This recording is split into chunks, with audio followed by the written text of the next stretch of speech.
Good evening, everyone, and welcome to the Board of Education meeting. Thanks for joining us tonight. The board has already met in executive session, and we did salute the flag at that time. So with that, if Mr. McLaughlin, could we please have a roll call? Mr. Salmon. Here. Ms. Schaefer. Here. Ms. Beckman. Here. Mrs. White. Here. Mrs. McCune. Here. Ms. Singh. Here. Mrs. Korn. Here. Ms. Hira. Here. Mr. Markarian. Here. Mr. Syatt. Here. Ms. Fox. Here. Mrs. Gray. Here. Madam President, thank you. Thank you, Mr. McLaughlin.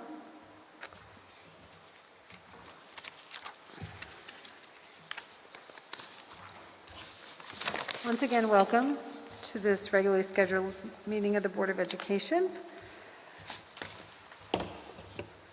Notice of the time and the place of this meeting was provided, and copies of that resolution were forwarded to the official newspapers as designated by the Board of Education and to the Township Clerk, and a copy of the notice was posted on the bulletin board of the Board of Education offices in accordance with PL 1975, Chapter 231A. Due to the pandemic, the board expects that in-person attendees to this meeting, 1, have completed and passed a self-assessment of personal health done at home using the district's screening tool. 2, wear a face covering pursuant to New Jersey Executive Order 251. 3, sit in a socially distanced manner from members of different households. And lastly, maintain social distancing if waiting in line to make public comment. For members of the public who are unable to attend our meeting in person, there are 2 live stream links of the meeting posted through the district website, www.bernardsboe.com. The 2 live stream links are both airing our meeting. Each simply backs up the other to be prepared for possible technical difficulty. We very much welcome input from the public. There are 2 times during regular meetings that the public is invited to speak. One time is early in the meeting before the board votes, when you may speak about any item that is listed on tonight's agenda. Toward the end of the meeting, there is another public forum to address any matter of public concern related to the schools. When you approach the microphone, please state your name and address. Each statement made by a participant shall be limited to 3 minutes duration. No participant may speak more than once during a given public comment session. In order to run efficient meetings and allow maximum opportunity for members of the public to speak, the board reserves the right to set a different time limit for individual comments, which we're going to keep the total comment to 45 minutes as we have been. All statements shall be directed to the presiding officer. No participant may address or question board members individually. For those members of the public who are not attending our meeting in person, public comments may be submitted via email. Starting at 7 p.m., email your comment to btconnect@bernardsboe.com or text your comment to 908-292-3047. Use public comment as the email subject or the start of the text message. Indicate your first and last name and your address. This is required for your public comment to be included in the record. Public comments made in person will be processed first, then comments submitted by email. No public comments sent via email will be accepted before 7 p.m.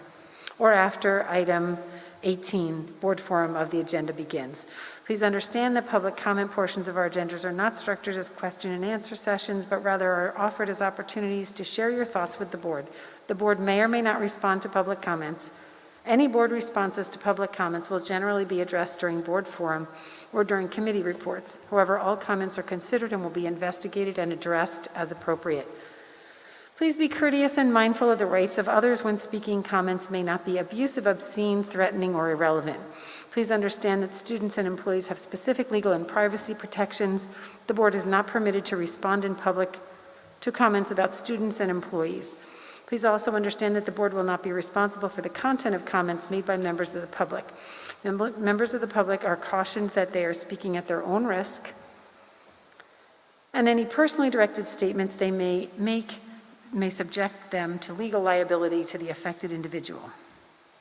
Should it be necessary for the board to go into executive session at the end of the meeting, we will provide an estimate of the length of time for the session and whether any action is anticipated to be taken upon returning to the public session. And just a reminder note, I will at this moment more of a thank you to the attendees in the audience. We appreciate you adhering to the mandate by the state that everyone in public school buildings be wearing a mask. Thank you for that. With that, we're going to move on to our student representative report. Gordon, thanks for being here. Thank you so much, and good evening, everyone. Over the past 2 weeks, the students of Ridge High School have truly settled into the new block schedule and are beginning to rebuild the student life that Ridge was known for before COVID-19. Under the leadership of students and teacher advisors, clubs have begun to host meetings before school, during lunch, and after school. They've also started to begin running fundraisers, such as the ski team and boys soccer car washes. Ridge also had its first home football game on Friday, September 24th against Hunterdon Central Regional High School, with quarterback and student body vice president Michael Olivo leading Ridge to a 49-20 win. Additionally, the student government is hard at work planning Ridge's traditional fall activities. Myself and the other school student body representatives are currently organizing a school spirit week, which will include an outdoor pep rally with marching bands, sports teams, and the cheerleading and dance teams from Ridge. As per tradition, this week will conclude with an outdoor homecoming dance. I would like to thank our school and district administration, including Dr. Lazovic and Mr. Markarian, for working closely with our student government and advisors to ensure that these activities can proceed safely.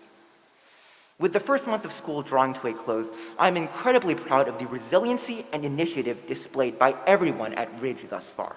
Thank you, everybody. Thank you, Gordon. Did any board members have any questions for Gordon? Mrs. Korn.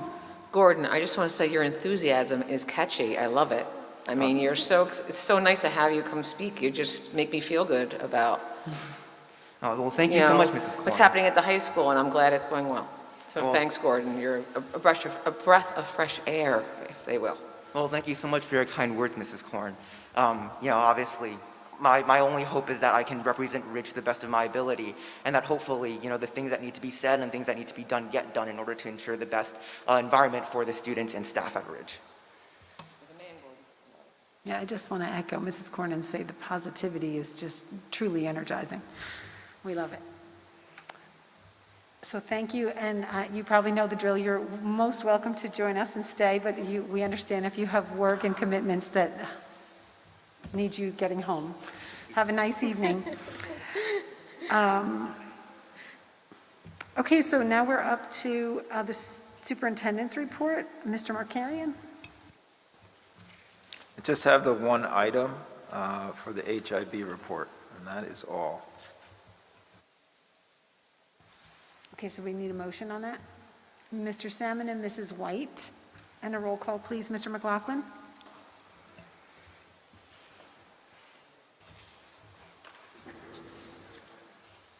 Uh-oh.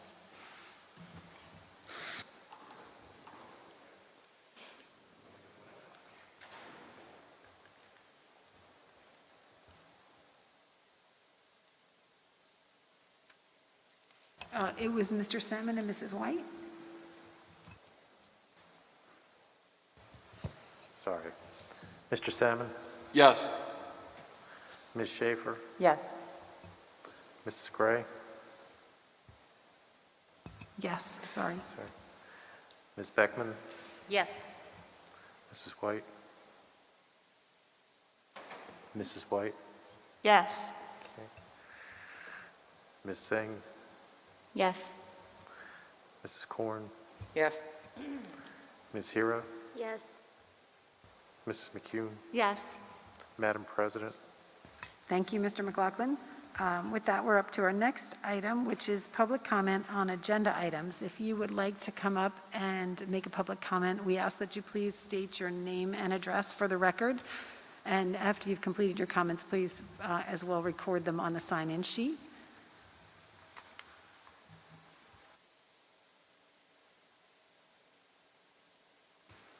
Okay, I don't see anyone who would like to come up and make a public comment at this time. Thank you. We'll close public comment.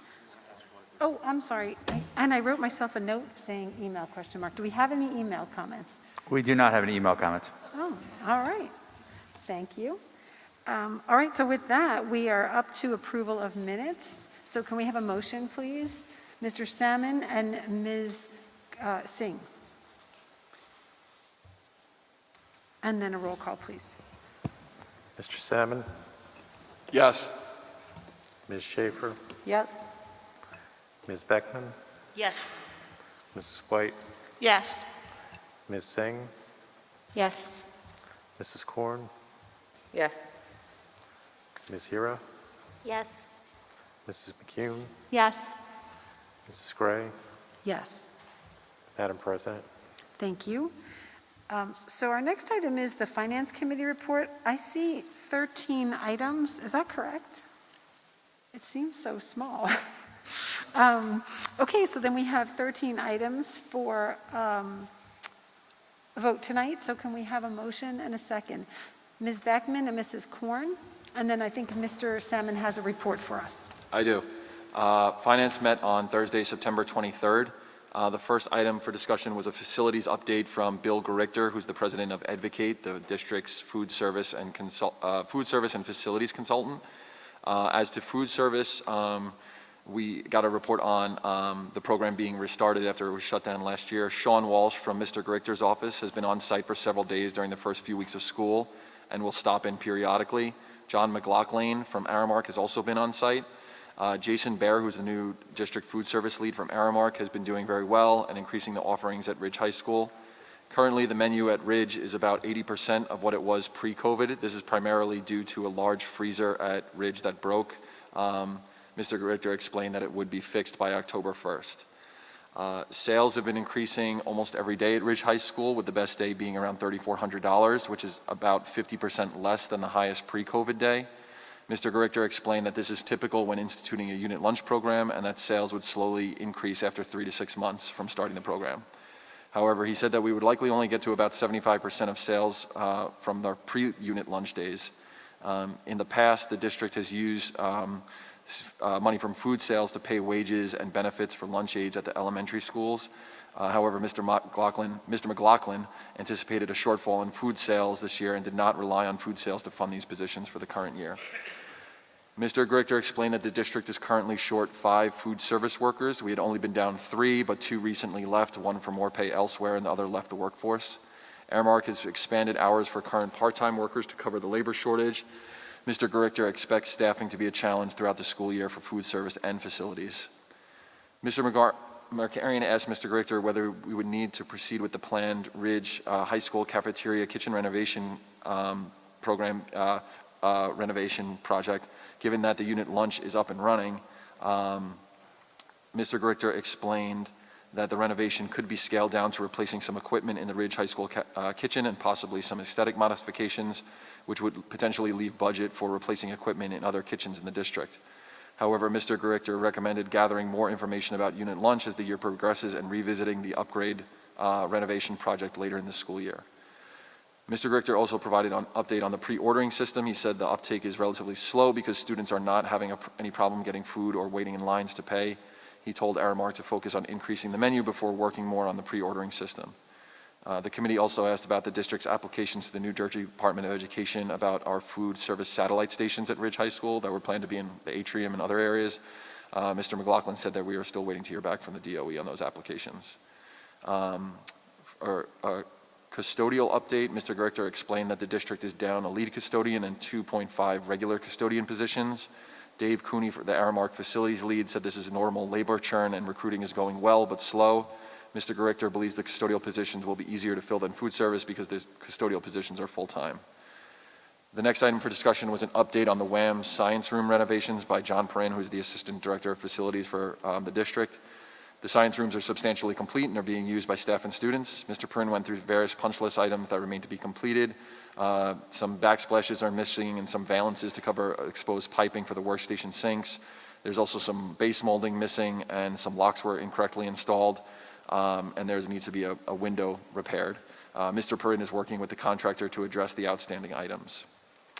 The next item for discussion was the Sr2 Hvac Initiative. On July 27th, the district received approval for our Sr2 funds, which would be put towards the purchase and installation of, at the time, bipolar ionization units for our HVAC systems. Upon further review, it was determined to purchase HEPA air filtration units for individual classrooms. Mr. Marino identified a vendor with a pre-approved contract from the Middlesex Purchasing Consortium, which does not require us to go out to bid for the project. 500 HEPA units were ordered, which includes 1 filter change per unit. The HEPA units will be placed in each classroom in the district as well in other rooms. The units will augment our HVAC systems, which are currently turning over the air in the buildings at least 6 times per hour.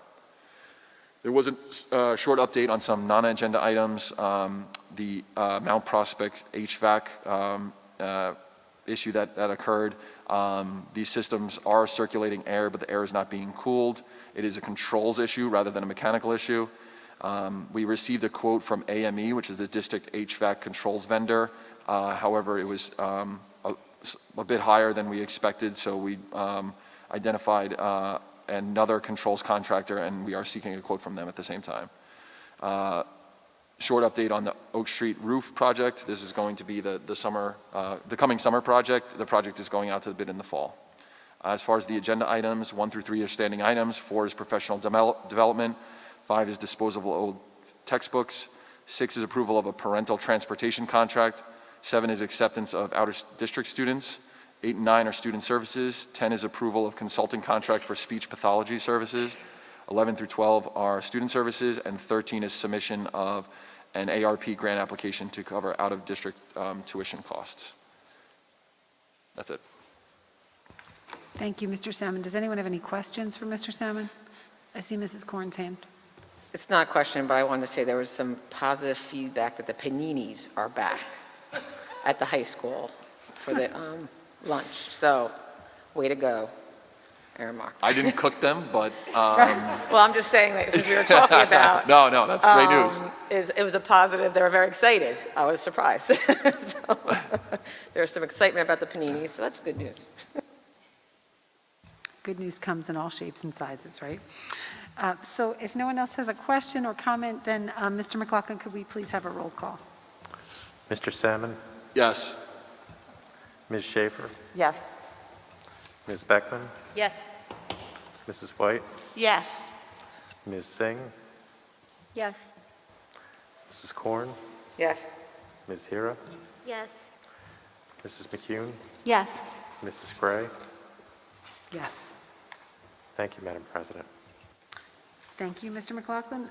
With that, we are up to the Personnel Committee report, and we do have 27 items for vote this evening. So if we could just have thank you. We have a motion from Ms. Schaefer and Mr. Salmon.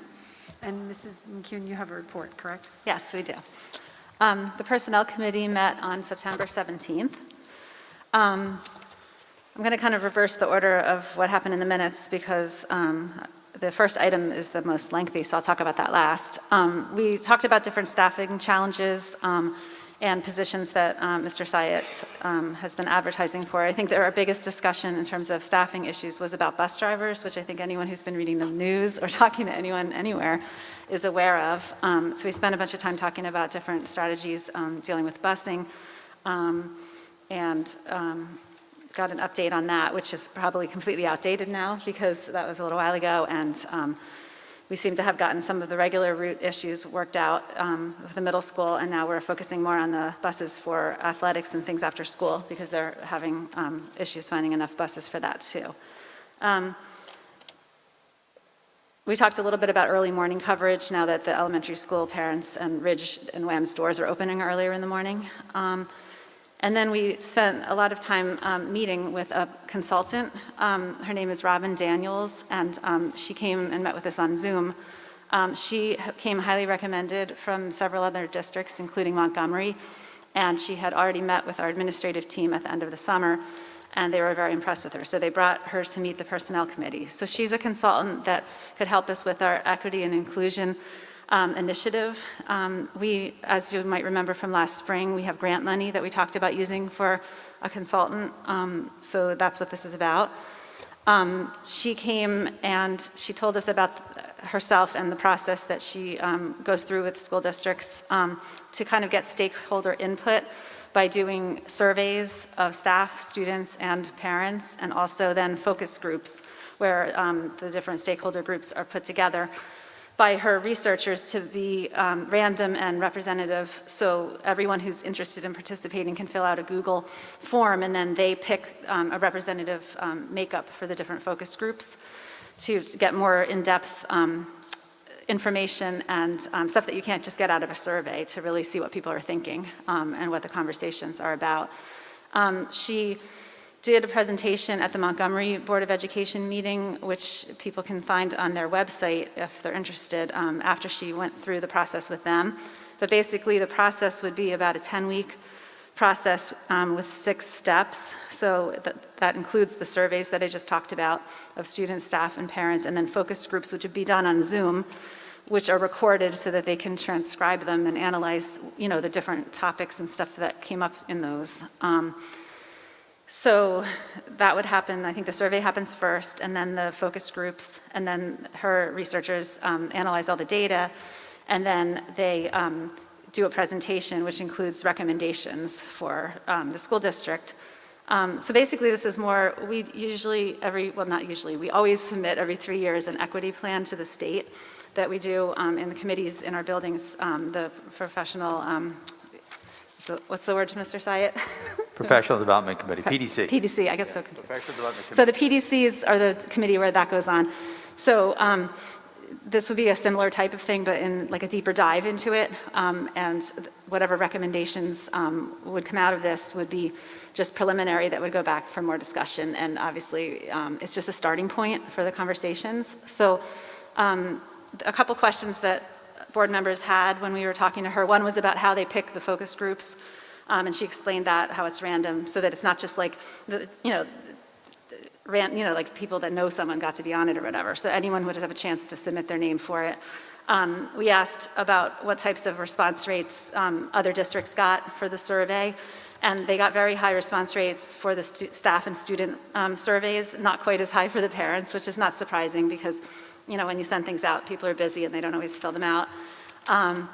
And the other question was really like, how does this process, this 10-week process or 8-week process fit into the bigger plan for the district? And so basically what her answer was, it would help us identify strengths and challenges in our district.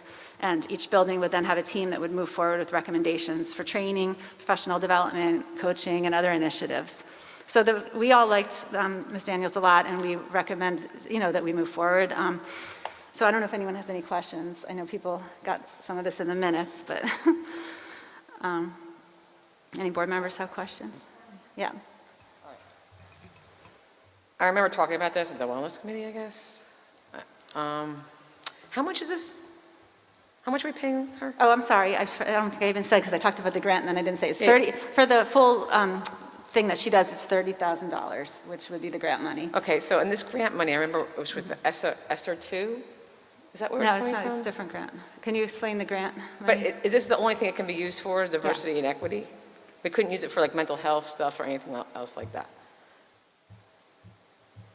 There are other things you could use the grant money for, yes. So we're using the majority. But the majority of the grant money is being used for the diversity and equity consultant. For this piece, yes. Because the confusing part of that was for me, and maybe I get confused easily, I don't know, was the helping with, I think I just lost it, helping with, hold on, here it is.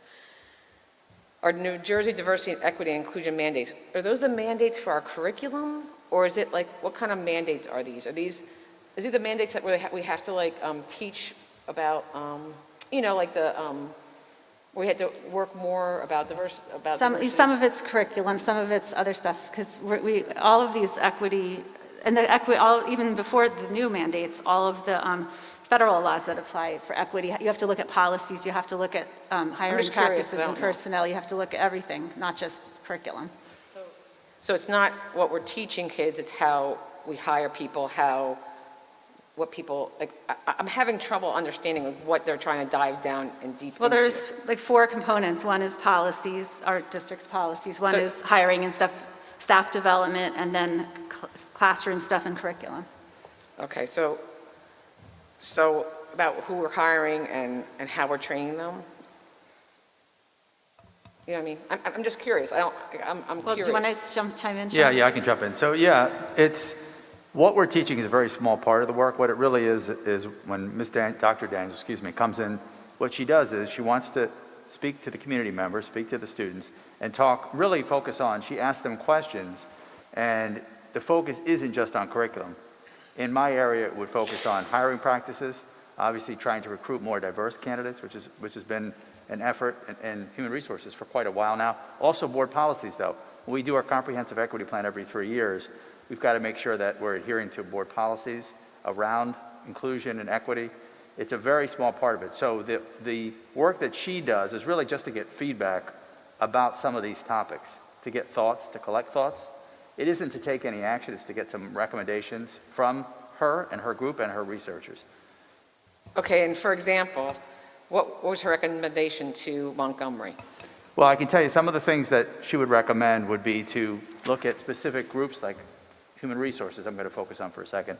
So one of the things she might ask us to be doing is joining specific groups that might target specific areas. Like for instance, there's a group in New Jersey, CJ Pride.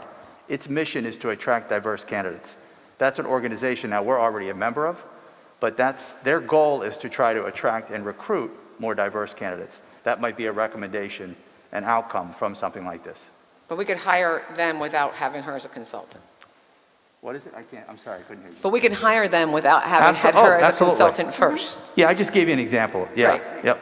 It's a lot of money, that's all. And I'm afraid that we hire someone as a diversity and equity consultant to find something that's wrong that's not. Like, I'm afraid that we're going to be flagged to have, like, I don't know what it's about. It's confusing to me why we need a consultant for this. I think, I was at the meeting, so first of all, I thought she was very dynamic when she spoke to us. And she's not going to make any recommendations until she has done the deep dive. So when you're saying, what are her recommendations? She doesn't have any right now. So until she, the first step is the surveys and the focus groups. She, and the one thing she also talked about was, that struck us, was using the word belonging, that she, part of what she does is make sure that everybody in the school feels a sense of belonging, which is not something that has been reported by all the students that they actually feel.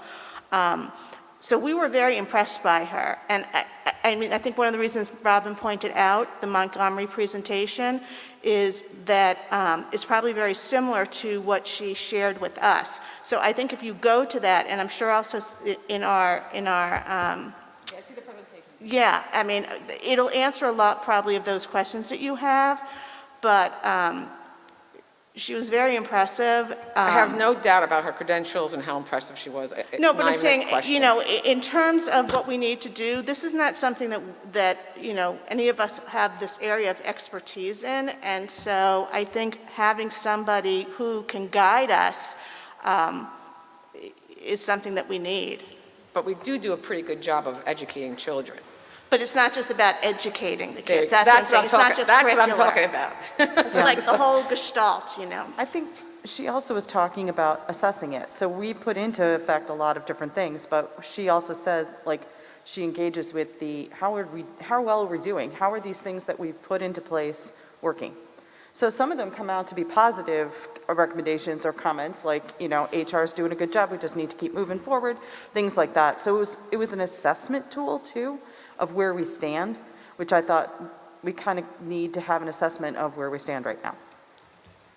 I just want to point out also that even though our district does extremely well with respect to rankings of certain things, if you actually look online and just do a Google search, under diversity, it actually shows up as a B-. So it's the one area where we kind of are lacking if you just do a basic search. I don't know, B- is all right.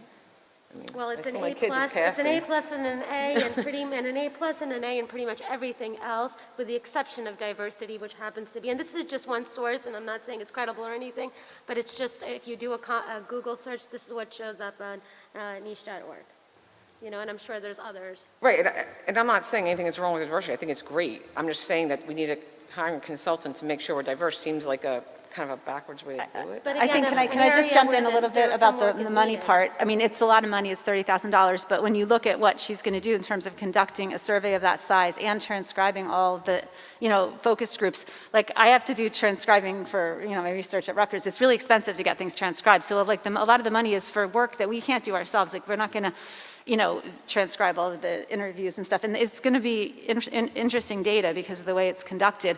It's not just like hearsay, like, well, we hear that some kids don't feel like they belong, or we heard, you can do informal research and you don't know for sure that it's representative of everyone in the district. So it'll be a really good way to get representative data because we hear things and some people think one thing, some people think they heard something else. This will be like real data that shows us what's going on and how people feel. So I think it is, I personally think getting the stakeholder data is really important. And we did the strategic plan and people came, but it was only a smallish group of people, parents and some students and some staff came to the strategic plan, and we heard some of this there. These things came up. There was a whole, kind of a argument that erupted at one of the tables about inclusion and who feels included. I mean, and whether you're talking about people with disabilities or people being included for other reasons.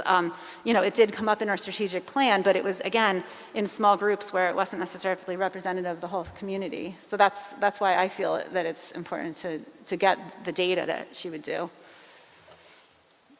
Great. That's my opinion.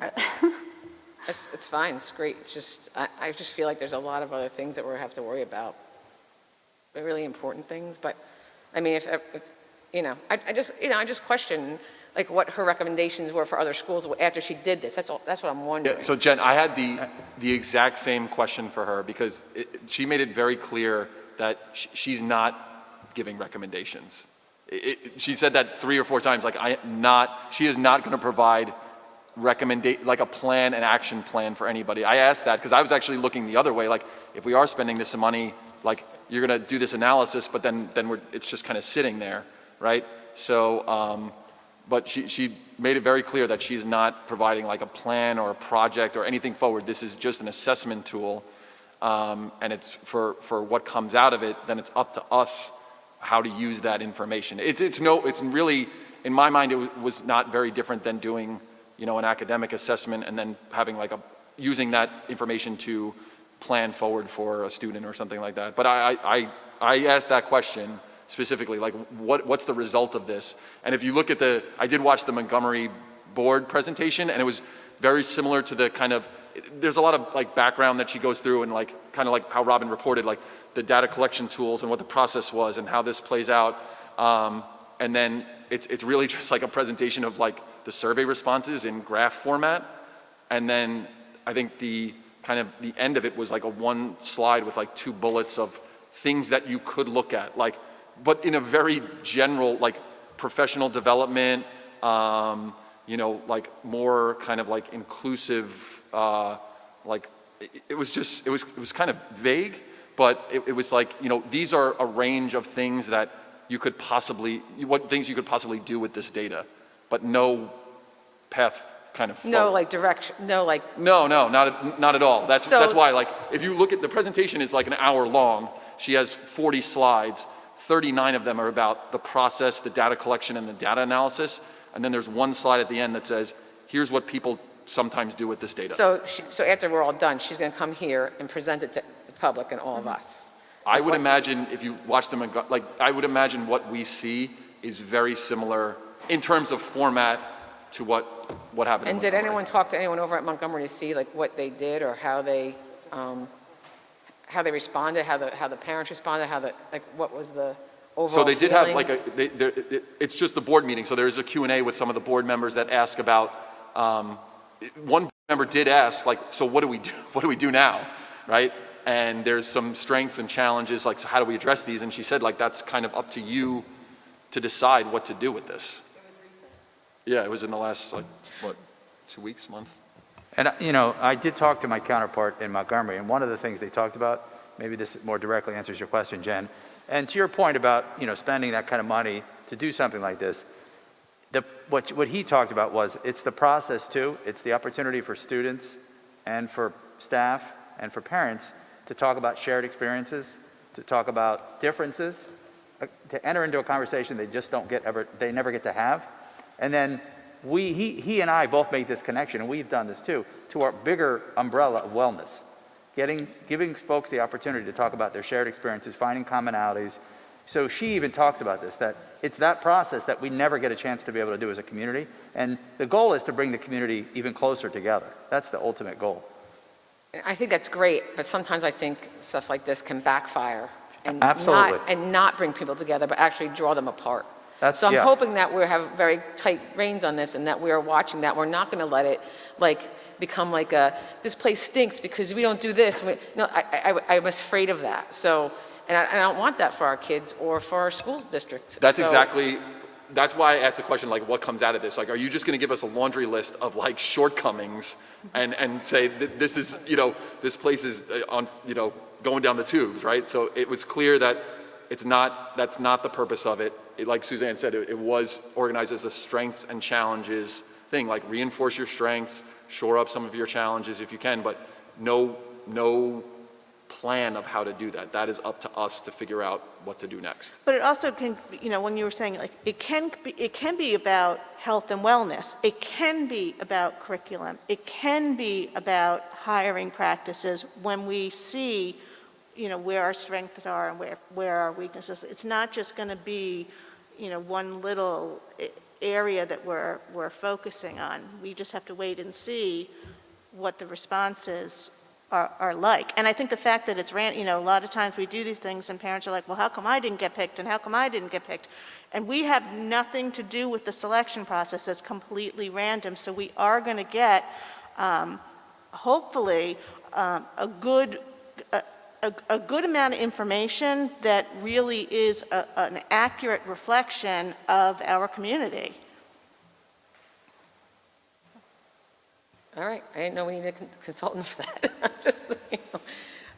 I'm just questioning because I know that's going to be questions people are going to be asking. So I'd rather have us talk about it here now than have people write us nasty emails later being like, what the hell are you doing with the money for diversity and inclusion stuff when, you know what I mean? So, and I'm not against it. So I don't want anyone printing that Jen Corn's against it. I'm not against it.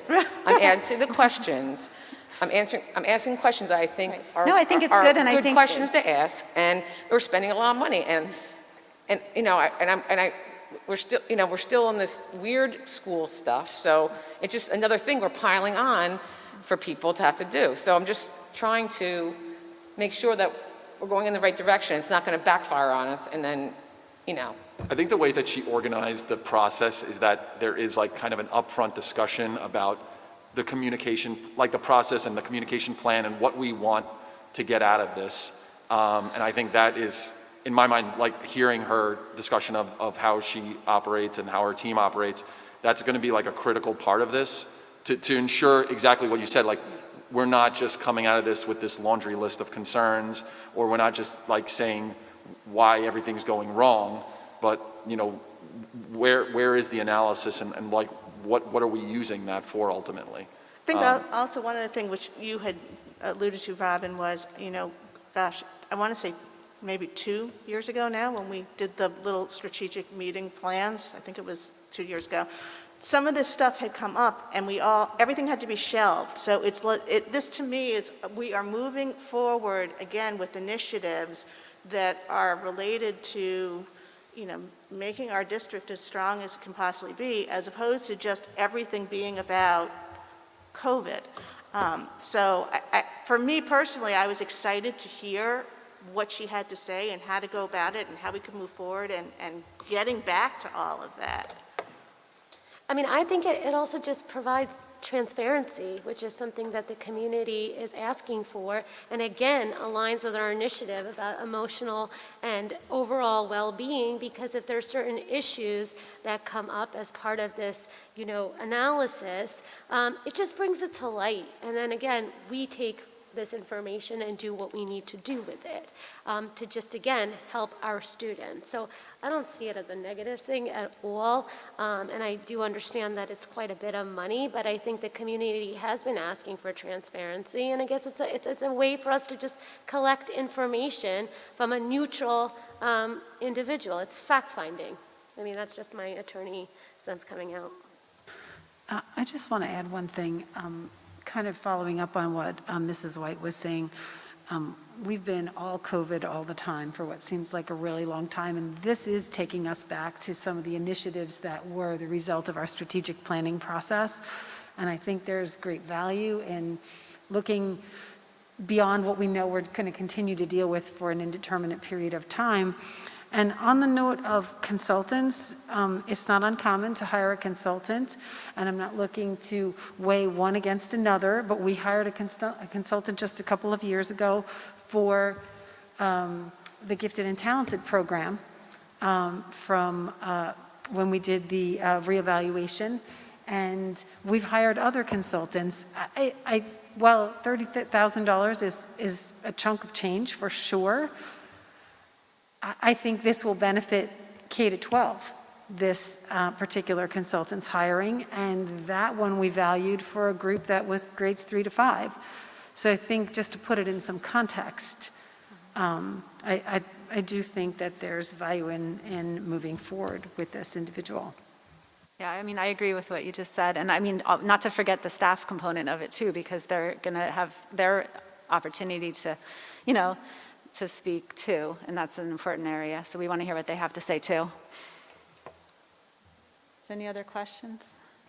I just have one last comment, and just, Robin, when you were talking about it, I took some notes, and one thing that came up is belonging, that's really important. And having a child, one of my children never felt like she belonged. So something like this, to me, is really important. So with that, I think we have a motion on the table for items 1 through 27. Mr. McLaughlin, can we please have a roll call?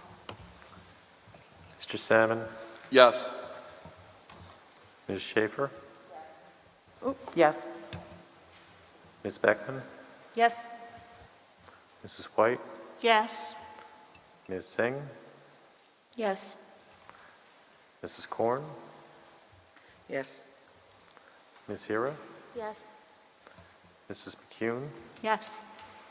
Mrs. Gray, Yes. Madam President. Thank you. Our next item is the Policy Committee report. We have 2 items there. If we could have a motion, please. Mr. Salmon and Mrs. White, let's keep it going. And Mrs. Korn, you have a report. Yeah.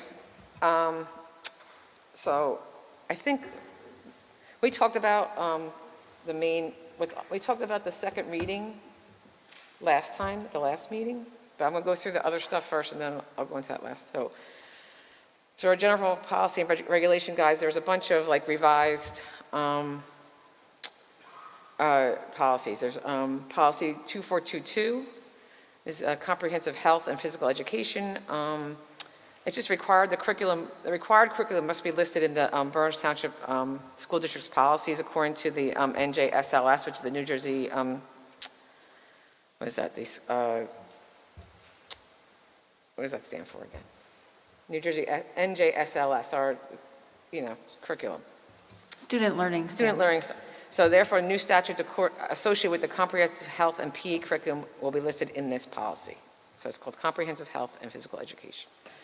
P2467 is surrogate parents and resource family parents. There's just updated language change. They changed foster parent to resource family parent. Don't let it confuse anybody. P5111, eligibility of resident and non-resident students. They added disclosure that if a child is homeless for more than a year, the state of New Jersey pays the tuition. Children displaced by domestic violence was abolished because it took the place of because the eligibility of resident, non-resident student took its place. Education of homeless children, the school district must report the number of homeless students annually to the state.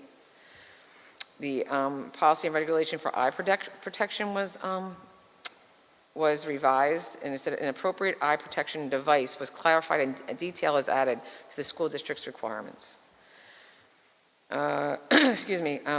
Policy 8420 and Regulation 8420.1 is the emergency and crisis situations and fire drills. They just defined the school security drill, which is other than a fire drill, and it clarified the requirements for practicing fire drills and/or security drills, school security drills. Policy 8540, school nutrition programs. Schools in the National School Lunch Program must provide breakfast after the bell.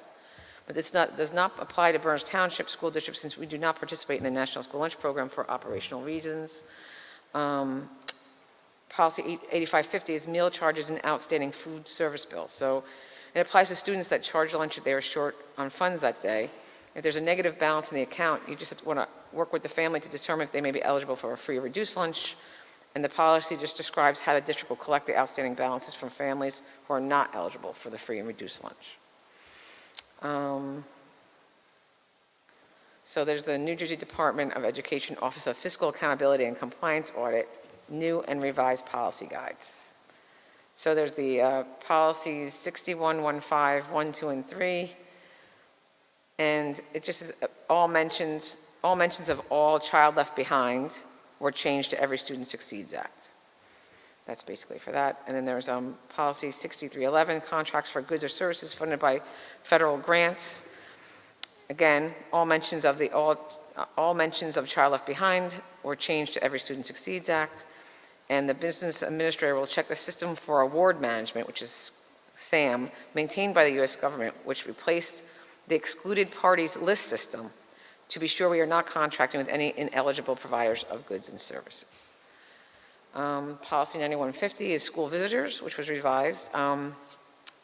We talked about this one before. There's a 1-hour limit to the outside observation of a student's program, unless it's determined that it would take the Burns Township School District in-house team longer to observe. Then the outside observer would be given the amount of time it would take the in-house team to observe.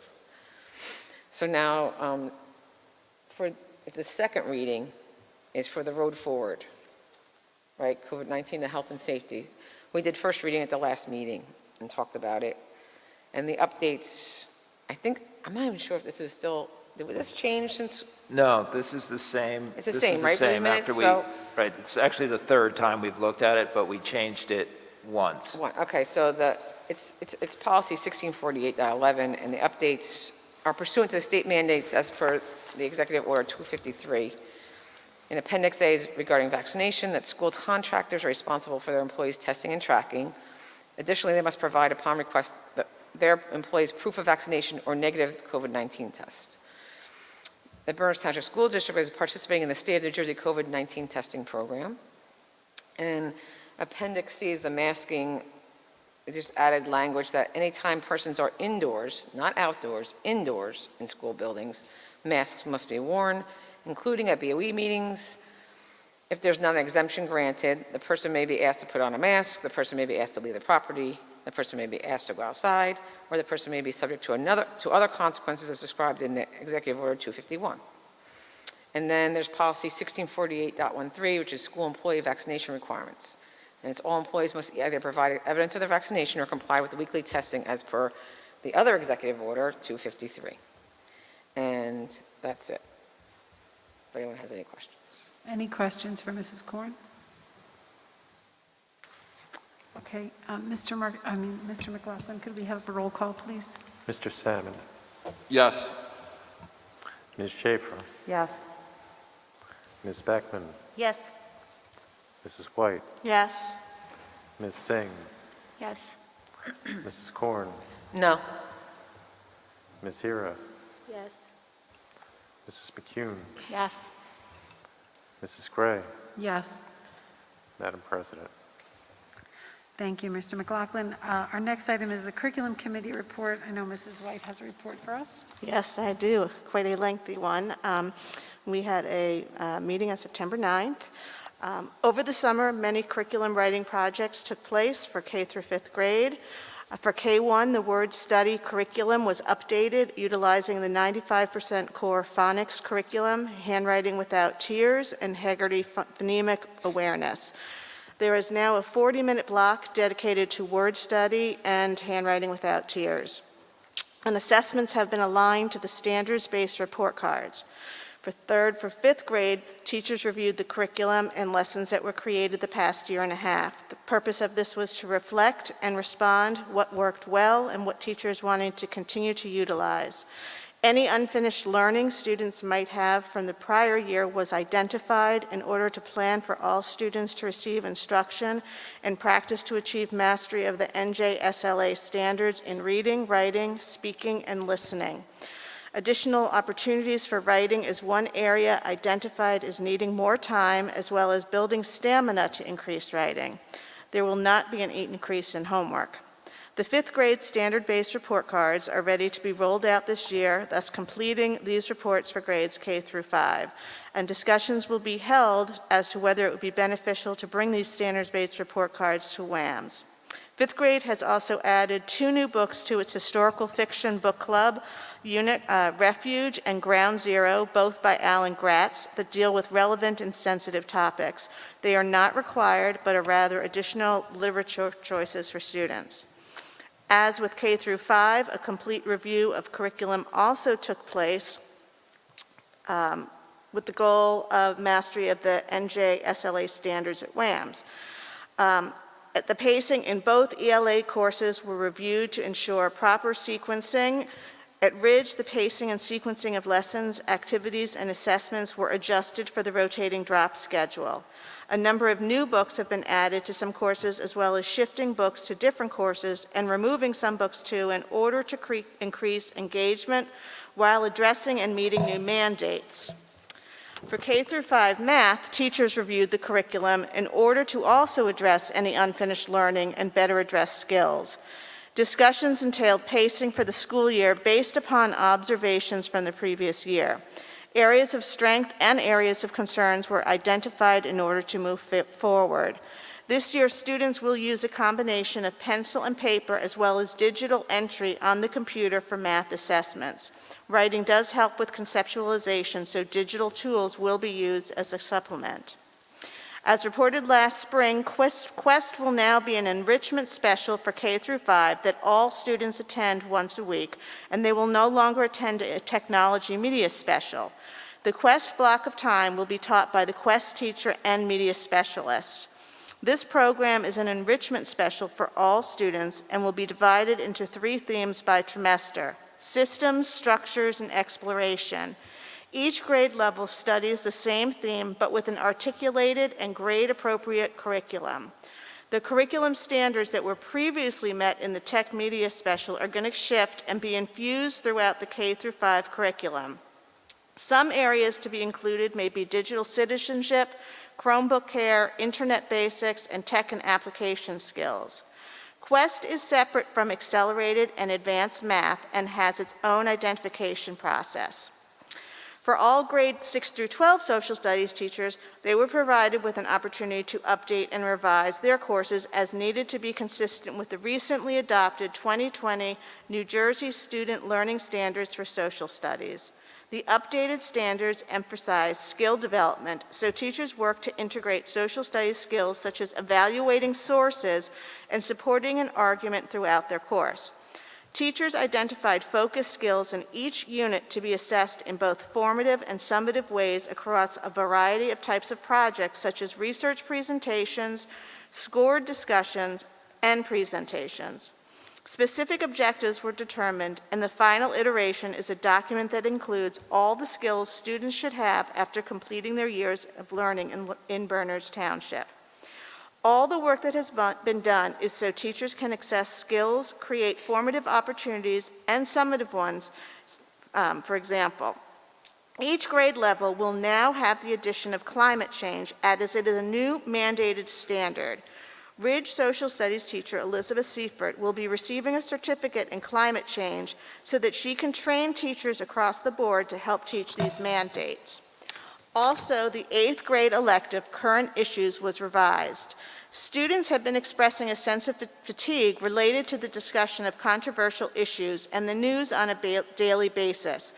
The proposed changes were designed to increase student engagement by focusing on learning about a culture or people rather than the 24-hour media cycle.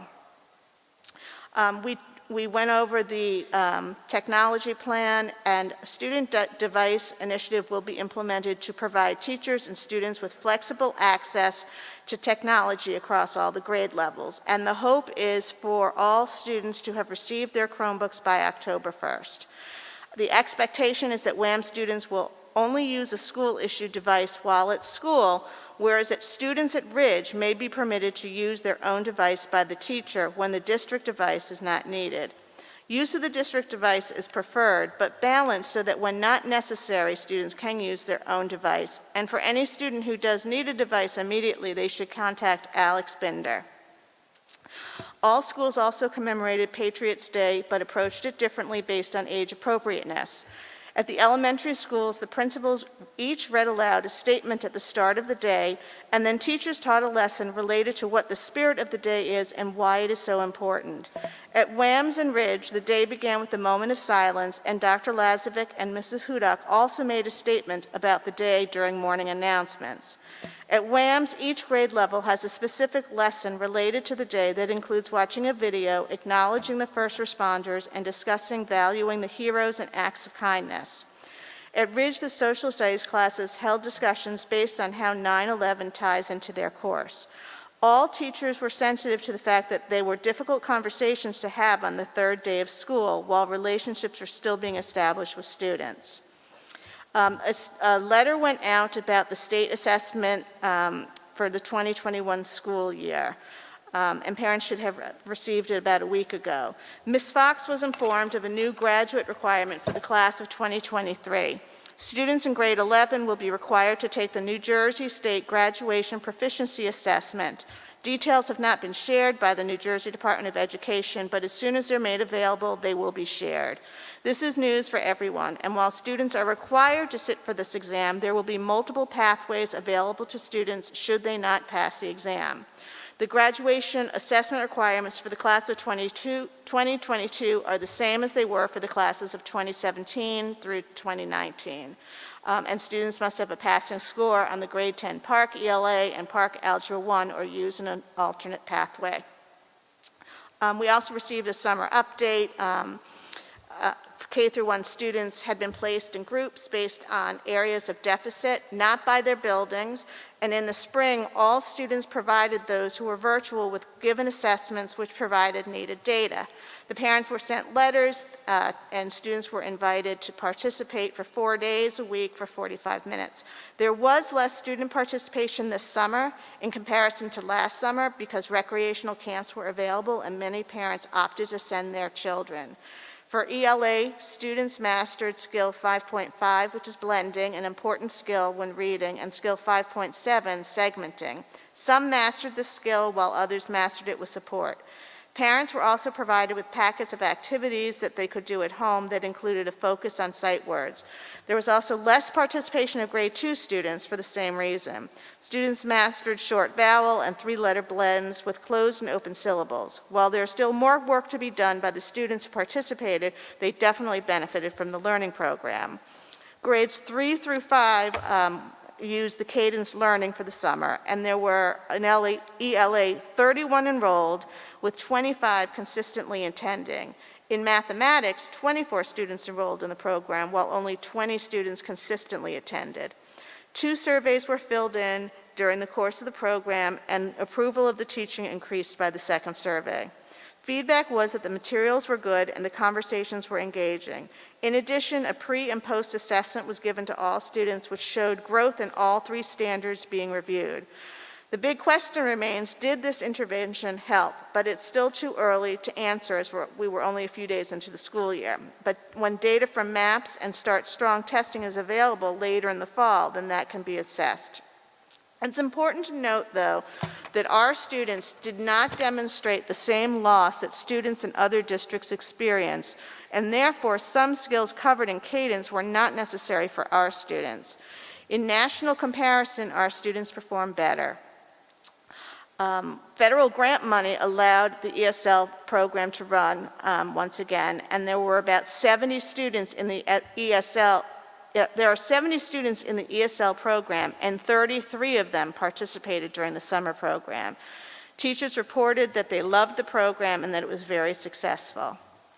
Mrs. Stotler reported that we have a very strong ASL program, and other districts call her all the time to ask about it. She reported a new teacher has been hired who's very talented and is an ASL interpreter to the district, who will work to help her get her certification. She will also work with ASL teacher Christine Gordon, and in addition, she will be the Board of Ed approved translator to help families. There's a new mandate the New Jersey legislature has passed requiring the teaching of one semester of civics beginning in the 2022-23 school year for middle school. At this point, discussions are taking place as to where it might best fit during the middle school years. The scope and sequence of 6th, 7th, and 8th grade social studies is being reviewed in order to best implement this mandate. And lastly, curriculum and instruction relative to the quarantine is being planned. Issues with how to handle attendance are being discussed. We are awaiting details on how we will be required to handle attendance and have been looking into what other schools are doing as well. Clearly, some students may be too sick to attend, while others may need to miss school as they have been deemed close contacts. Questions being explored are how will instruction take place? What will it look like at different grade levels? Some teachers will be available to do quarantine tutorials and will be based across grade level or content area and would assist students after school. All students would have asynchronous instructional opportunities. At the 6th through 12th grade level, it's reasonable to have students Zoom into classes as a window to follow along and will be used to determine if a student is present virtually for attendance purposes. The state does require students to be eligible to earn credit virtually if they've been excluded from school for a COVID-related reason and there is evidence of participation. At the elementary level, daily attendance can be determined by checking in one time during the day, and the schools can manage that. Additionally, at the elementary level, students may have some opportunity to Zoom in for portions of the school day. Details revolving around what we would do if a building, class, district had to shut down are being worked out by a task force. Questions being addressed are what would the schedule be, would a bell schedule be followed, and past plans are being reviewed. Another aspect being explored is whether students can be tested to keep them in school by working with the health department. How fast will we be able to bring students back to school if they're identified as a close contact? Could we test them? On which day could we test them? None of these details are finalized or even known at this time. The state testing program for teachers will be starting in October, and it may be possible to include the students, but we are still waiting for answers from the health department and the Department of Education. Our next curriculum meeting will be October 1st. Thanks, That was a Jen. lot of information. I have a question maybe for Kristen. What is an ASL interpreter versus an ASL translator? I've just never heard those terms before. It really is. They're interchangeable. Kind of interchangeable, but I would suggest the translator might be in person, right, in an event, translating for a live performance or meeting, but they're probably interchangeable. Okay. I'm just thinking about all of the languages we're working with to, teach English as the second language. It sounds like a tough job. It really does.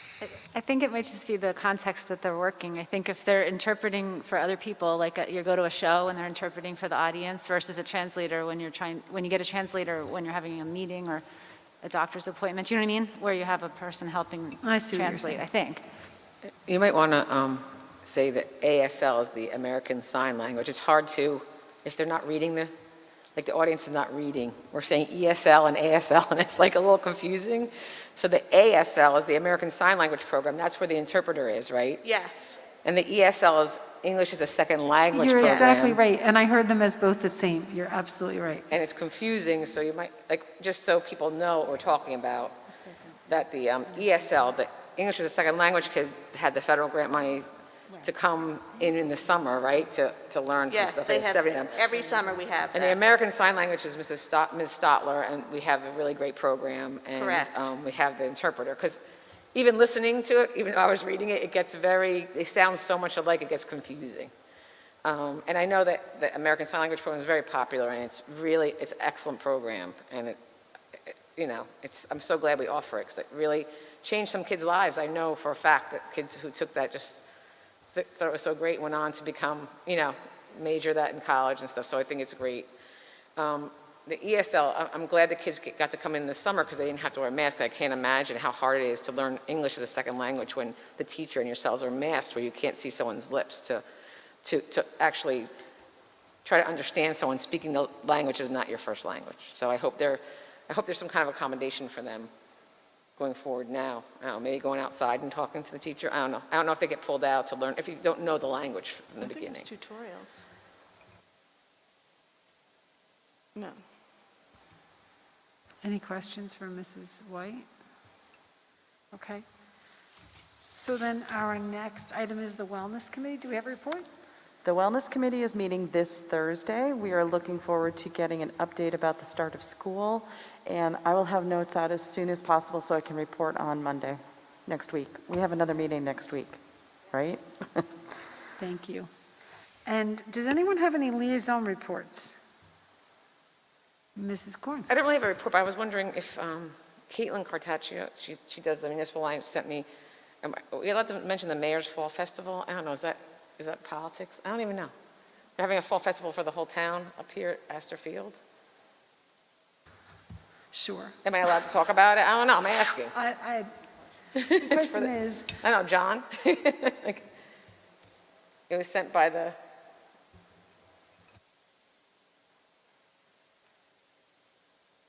Right, go for it, Jen.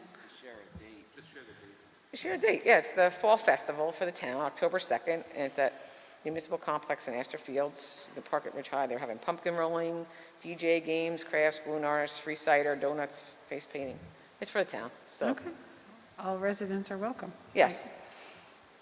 The students who participate in the REACH program volunteer at that. That's why Caitlin sent it. That's what we're talking about, Jen. That's how we connected, the REACH program from Ridge. It's for everyone in town. It's going to be so fun. Hopefully it'll be a beautiful day. Okay, so anything else on liaison reports? Nothing? Okay. Tim, when is the first Somerset County Ed Services meeting? It's October 6th, so I'll have a liaison report. Bet you're looking forward to that one. Okay, so with that, we are up to public comment on non-agenda items. We ask everyone in the audience, if you're intending to come up and make a comment, please state your name and your address. Me first. Hello, everyone. Candace Hull, 45 Peachtree Road. Before I begin, I want to express that I think I'm here on behalf of quite a few of my neighbors. Esteemed members of the BOE, thank you for your service in what has been certainly a trying 19 months. We do appreciate your work. Recently, Ridge High School informed parents in a Friday folder to consider using the Cedar Hill parking lot for drop-off and pickup to ease the congestion at Ridge High School. Seems simple, right? Not. As cars speed through the quiet neighborhood of Homestead Village, now not 2 times a day, but 4, neighbors have voiced their concerns over their physical safety when walking. Only Peachtree Road, leading to Cedar Hill, has a sidewalk. Add cars that decide to park on the street, dropping off kids in places other than the parking lot. Making a very narrow path is a recipe for disaster. Please do not allow one of our children or their parents who walk to and from both schools to be a victim. I've reached out to Paul Simpola on several occasions since Cedar Hill is his purview, and not surprisingly, he's been outside directing traffic at 6:50 a.m. and in the afternoon. Certainly not a good use of his time. I just came from teaching all day at a local high school. I understand the intricacies of school traffic and the subsequent New Jersey busing debacle. Let's open a dialogue that does not include cutting through Homestead Village.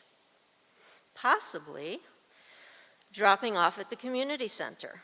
If students can't walk up the hill, possibly providing a shuttle. Using Collier Lane, Astor Field. Remember, this was shot down 8 years ago due to the concern of police vehicles via a consultant. using Pleasant Valley Park as a drop-off point and a bus that will depart at a reasonable time to get to Ridge High School. I try to come with solutions. Finally, making a second entrance to Ridge High School that will alleviate this discussion that we keep having permanently. I've lived in Homestead Village long before our schools grew. We bought a house in Homestead Village because I love living near a school. I'm a teacher, sue me. Listening to the cheering on Friday nights and the band playing, we tolerate as a neighborhood back-to-school night traffic, family fun nights, field trip parking, football parking, etc., etc. This is a neighborhood that sticks together. Kids play in the yards, ride their bikes in the neighborhood in gaggles, and neighbors genuinely care for one another. We've had our battles with the BOE in the last 32 years, but we've always come to a compromise. I'm asking you to sharpen your pencils and think of a rational solution. We're asking you now before someone gets hurt. Thank you for your time and hopefully solutions.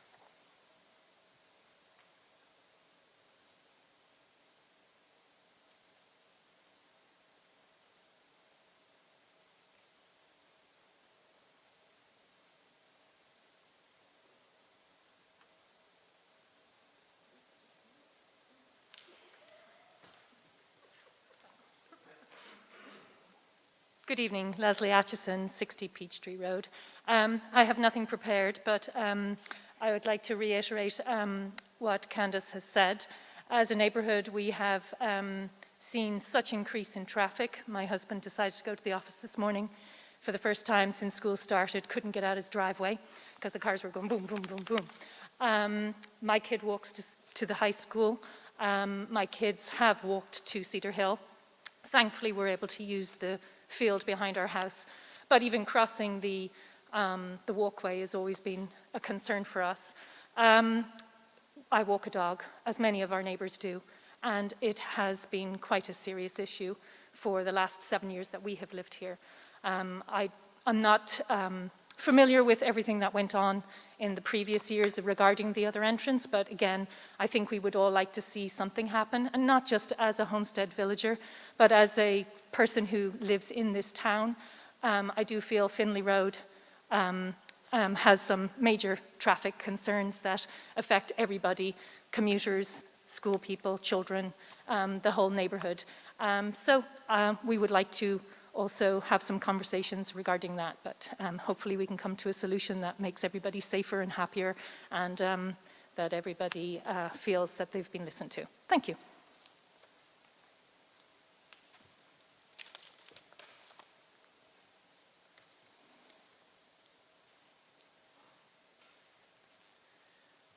Evening, Chris Swat, 55 Winding Lane. I just want to reiterate with my neighbors and Homestead Village are saying. So just the increase in the morning traffic from the drop-off is a little scary because you can't even walk your dog out there without getting risked of being run over. So, you know, if we could figure out some solutions, that would be great.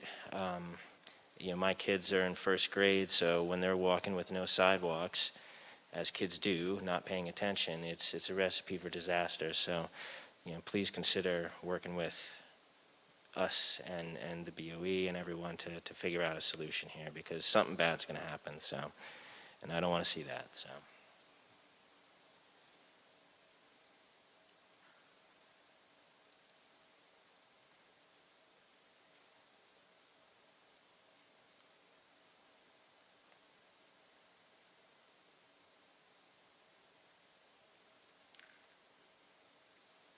Hi, good evening. Wayne Robertson, Peachtree Road, 21 Peachtree Road.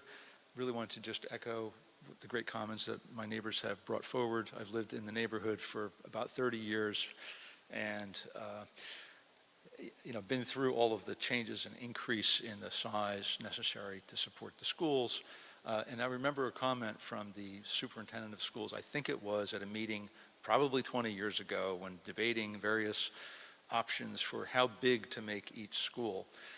And at the end of the day, the decision was, the recommendation of the superintendent was to not go with the mega school option, but to increase modest, a little bit more modestly than many schools, and to, quote, be a good neighbor.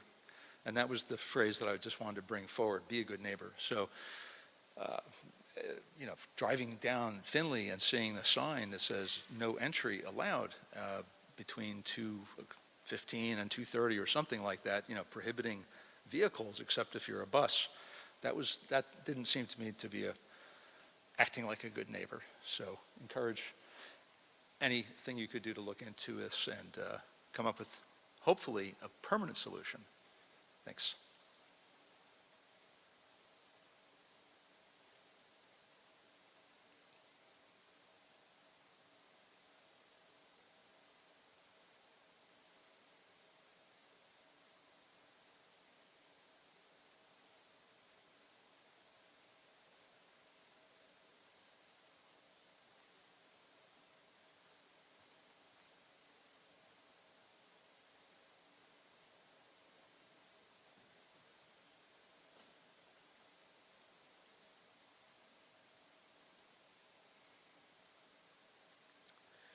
Good evening.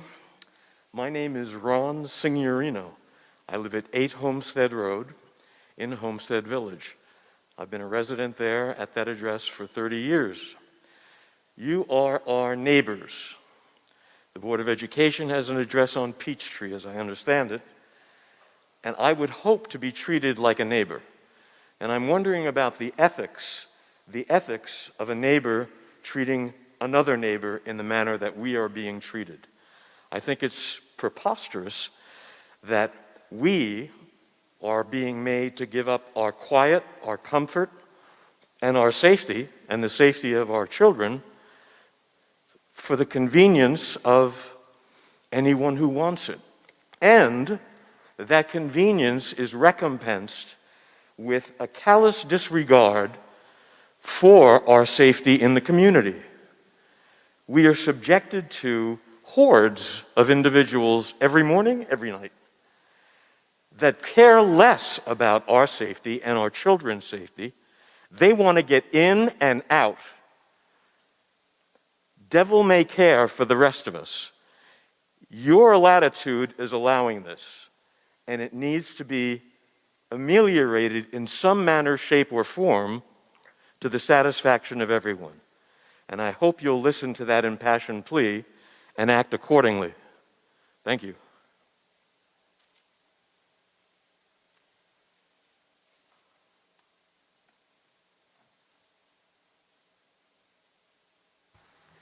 Would anyone else like to come up and make a public comment?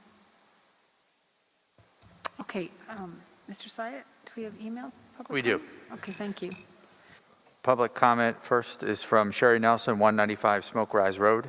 In regards to the diversity and inclusion consultant, what is the plan to address inclusion for students with disabilities? Many students with special needs can't fill out a survey to explain how they are routinely excluded throughout their time in our district. How do you plan to reach out to parents for this feedback? You will need a very specific type of parent survey to address the lack of inclusion for students with disabilities. Is that part of this $30,000 consultant fee? And that's all for public comment. Thank you, Mr. Syatt. I guess we'll close public comment on non-agenda items and we'll open board forum. Oh, well, Mr. Markarian, do you want to say anything first? Sorry. Sure. So a couple things. Several people obviously spoke about the traffic out on Peachtree Road. You know, I know that I've had a couple conversations with both Dr. Lazovic as well as Mr. Sampola, and I know that communication has gone out to Ridge High School families about that situation, obviously addressing at least, if nothing else, the speeding issue. I've seen police officers out on Peachtree Road and in the Cedar Hill School parking lot facing down Peachtree Road, also being a presence out there. So I know that both of those things have happened. I know that the principal at Ridge High School, Dr. Lazovic, adjusted the drop-off time in the morning to as early as 7 a.m.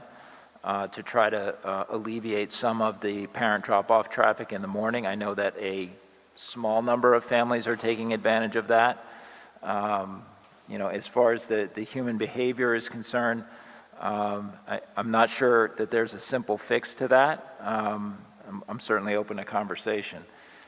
I know that historically we did work with the township several years ago to reconfigure the access to Ridge High School and add a second entry point with the design to try to facilitate a morning drop-off that would work well for parents using the entrance at the traffic light and sending all of the other traffic up into the D lot through a new driveway that was built in cooperation with the town to try to let vehicles that are going up into the C and D lots strictly come into a separate driveway to try to make the front oval specifically for parent drop-off and take out the bus traffic. So that was designed to try to make parent drop-off work better.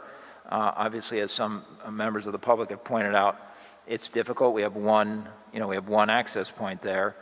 We don't have another drop-off point conveniently located that is part of the Ridge High School complex directly. There is an access point in the back area. Some people may use that. It's quite a distance relative to some of the other locations that have been talked about in terms of getting up to the school, walking up the hill. But I'm open to conversation about it. Obviously, we'll try to make things better. And then the last question that came online is a really good question relative to what do these surveys look like? And we need to do some work with the consultant to find that out in terms of how everyone can be represented well by the manner in which data is collected, regardless of whether it's a student, a staff member, capturing issues associated with students with special needs that might not be able to complete a traditional survey. So how can we capture all that? I think given the context of the purpose of the survey, that is a great question, and certainly one that will not be lost on Ms. Daniels if she eventually goes forward to help us. So we'll work on that with her. Thank you, Mr. Markarian. And with that, we'll move on to board forum. I'm just going to say something real quick. I'm sure other members of the board want to say something. Just to the point of our public speakers tonight, this is an age-old problem, but I've lived in the district for almost 24 years, and I was here for some of what Mrs. Hull talked about, some of the suggestions that have come up over time that were shot down because they were too expensive or they weren't going to yield the right solution. There was a point in time at which the community was horrified by the notion of purchasing a property on Finley Ave that would have afforded a secondary entrance or exit. $380,000 was too much to spend back then, and imagine how, we would have reaped the benefit of having spent that money. And I know the township had concerns about the possibility of using the access road on the side or drop off through the municipal complex. Unfortunately, there's no perfect solution when you have a building that has 2,000 people in it and one ingress and egress. So we sympathize with you, and we certainly, I speak for myself, want to work with you to make your neighborhood feel as safe as you should feel in it and protect our children and our dog walkers and everything else. I know Mrs. White had her hand Well, up. and I want to say, I live in the neighborhood, so I see this on a daily basis, and I was also one of the people who was very involved, I can't remember how many years ago, when the buses were going through to talk about that. And I will say, since day one to now, the drop-off, the pickup, it is much better, and Dr. Lazovic is there directing traffic, and I don't think so much that that's the issue as the speeding through our neighborhood. That's the real issue, is there are more cars because there are more people going there, but they are flying through the neighborhood at record speed. And I think the issue probably has to be taken to the Township Committee and the Police Department to see what, you see on South Maple, they have the speed limit sign and people pay attention to that. Maybe it's time that they move something like that to our neighborhood for a few weeks and they have the police there paying attention. And maybe there's a discussion about putting in speed bumps, because that's part of why they go through, is because there is so little policing, so they can fly through. And it's not just the kids that are flying through, quite frankly. It's parents who, they want to get there, they don't want their kid to be late, and they've waited to the last minute, so they're going to go and use this drop-off. And I personally don't feel like I can say, it's my neighborhood and you can't use this if you don't live here, because for years I parked near Springhouse to avoid the William Annan Zoo. So that kind of stuff does go on all through the town. But I think that what we do need to do is get the people who are driving through these neighborhoods to recognize there is a speed limit. There are people walking through, walking dogs, walking kids, riding bikes, whatever it is. And it's a small little one-lane neighborhood. So I highly urge you all to reach out to people. It's not that we're not invested and we're not hearing you, but there's only so much that we can do. So I would take it back to the Township Committee as well to see, there are new members of the Township Committee. Maybe they're willing to do some things now to be more open to some of the different things that were suggested that they wouldn't allow 10 years ago. I mean, it's not a bad starting point. Yeah, I was going to say exactly what you just said. I was at a school for a soccer game on the weekend that had speed bumps going into, before you got to the actual school property because it was in a residential neighborhood. So, I don't know if that's been discussed with the police department, but that is a different township committee now. So I don't know if you guys have approached them to see if they're willing to consider some of the things that they said no to before. But I think that I'd be interested to hear what they have to say. Mrs. Korn. So, full disclosure, I also live in the neighborhood. And it's been a problem for a long time. I mean, I was with Jen. We went to all those meetings with the buses. We couldn't understand for the life of us why they wouldn't even just let kids or buses drive up through the back of the municipal. They just wouldn't let it. But now maybe there is new people. Maybe we'd be allowed to even get the kids who park. We have 400 kids. Do 400 kids park up here? How many kids is it? 400?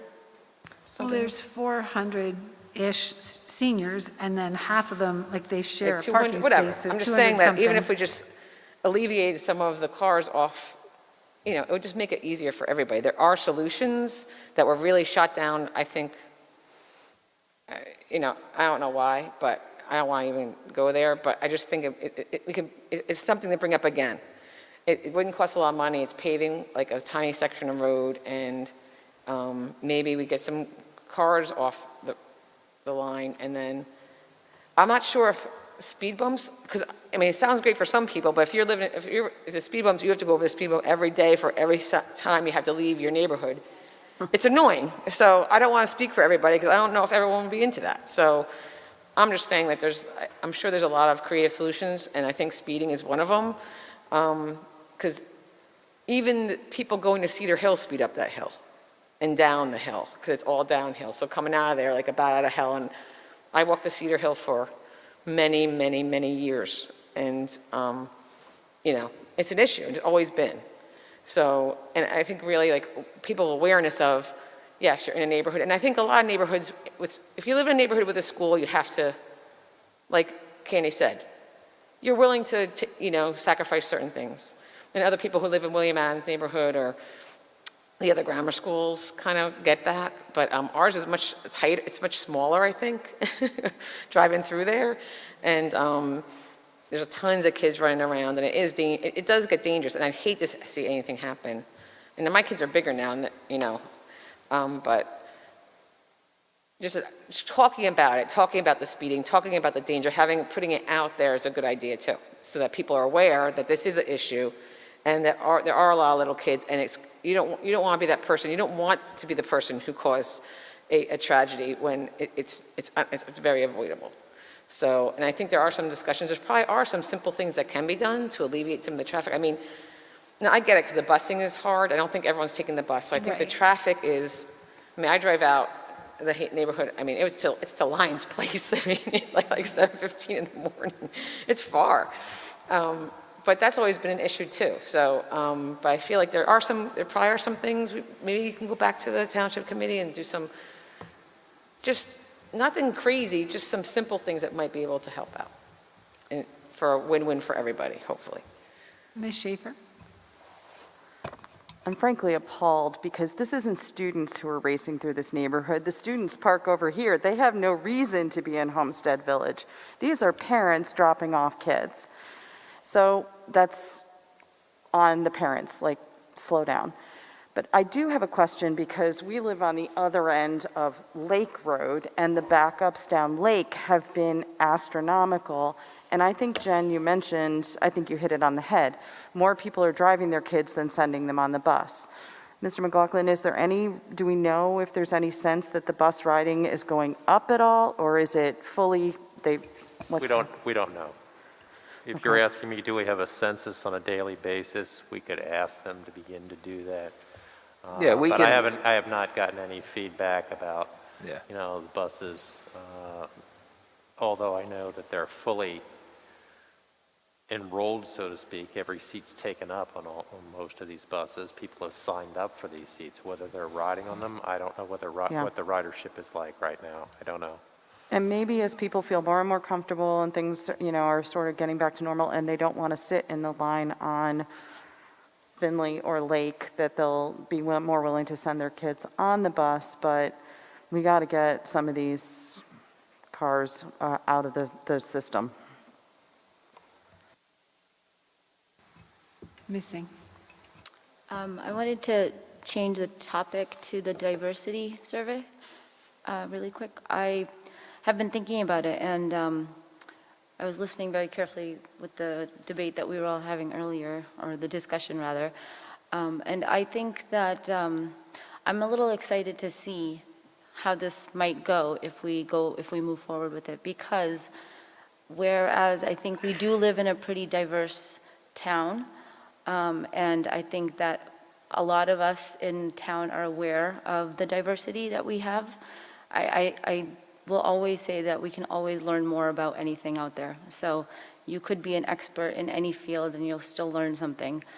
So I think that stepping back and looking at a bigger picture from somebody who has zero clue on what we do on a daily basis in this town might be a nice wake-up call for some of us, and for some of us maybe we're expecting to see what we're going to see. So just a thought on that.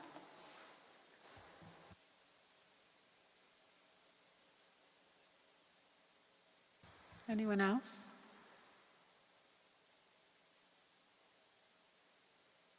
Okay, so with that, we're up to adjournment. If someone would like to make a motion, Ms. Beckman and Mrs. Korn.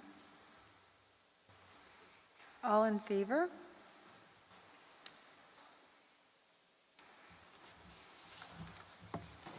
Good evening, everybody, and thank you for coming out.